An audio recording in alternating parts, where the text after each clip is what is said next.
মন্দিরে হামলা বা প্রতিমা ভাঙচুরের এগুলো যাতে চিহ্নিত করে কঠোর বিচারের আওতায় আনা হয়, প্রতিনিধিত্বমূলক হয়, অন্তর্ভুক্তিমূলক হয়, সেজন্য কাজ করতে হবে এবং জাতীয় নাগরিক পার্টি সেজন্য কাজ করে যাচ্ছে। এবং আমাদের প্রত্যাশা থাকবে, সরকারের প্রতি আহ্বান থাকবে, সারা বাংলাদেশে যাতে নির্বিঘ্নে নিরাপদে পূজা উদযাপিত হয়, সেটার জন্য সকল কাজ যাতে সরকারের পক্ষ থেকে সম্পাদন করা হয়। জাতীয় নাগরিক পার্টির পক্ষ থেকে আমরা সর্বাত্মক সহযোগিতা করব।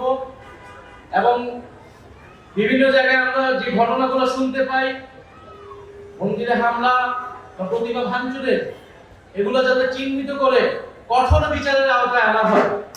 সে যেই রাজনৈতিক পরিচয় হোক না কেন, যেই ধর্মের হোক না কেন, যারা এই ধরনের ঘটনার সাথে জড়িত তারা সাম্প্রদায়িক সম্প্রীতি বিরোধী, তারা বাংলাদেশ বিরোধী, ফলে তাদেরকে কঠোর বিচারের আওতায় আনতে হবে।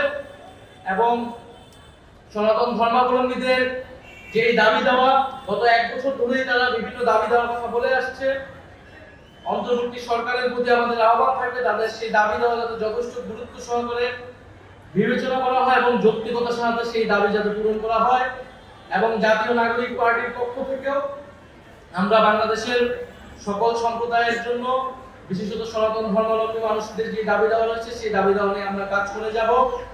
আপনারা আমাদের প্রতি সেই আস্থা রাখবেন এবং আমরা সকলে মিলে আমাদের যেই আকাঙ্ক্ষিত প্রত্যাশিত বৈষম্যহীন গণতান্ত্রিক এবং অন্তর্ভুক্তিমূলক বাংলাদেশ আমরা গঠন করতে চাই, যে বাংলাদেশ গঠনের জন্যই 1971 সালে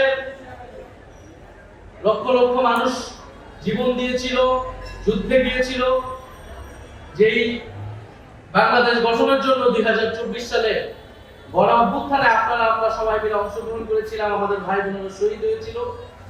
আমরা আমাদের সেই ঐতিহাসিক লড়াইগুলোকে ধারণ করে আমরা সামনের বাংলাদেশ গঠন করব। আমরা নতুন সংবিধানের কথা বলছি, গণপরিষদ নির্বাচনের কথা বলছি, কারণ আমরা মনে করি আমাদের সংবিধানে সকল সম্প্রদায়, সকল নাগরিকের যে মানবাধিকার, নাগরিক অধিকার এবং সমান মর্যাদা সেটি নিশ্চিত করা হয়নি।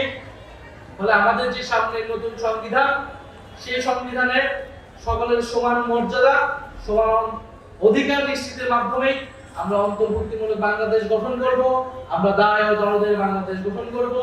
সকলকে আবারও জাতীয় নাগরিক পার্টির পক্ষ থেকে সার্বজনীন দুর্গা উৎসবের শুভেচ্ছা জানাচ্ছি। ধন্যবাদ।